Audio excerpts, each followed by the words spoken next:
The first few months, I was jobless. Also, before I got the right documents to work, it took time. It's very difficult to get the job initially because I don't have any relatives here.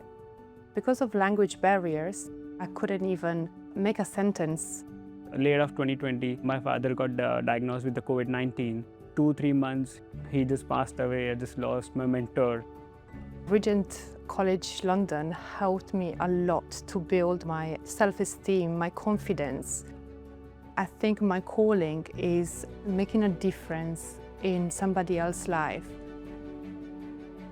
Everybody have a different mindset, and when you do anything, you should deal with them. I'm a Nigerian, and Nigerians are very resilient, even in tough times. And they are teaching you the right way. I know that my talent is talking and understanding people. If I'm able to inspire other students, other people, then I will be very grateful. I used to be more of an introvert, but right now, it's starting to change. Everybody around me has become my friend. I want to inspire others. I'm becoming a leader. I want to be able to help as much as people as possible.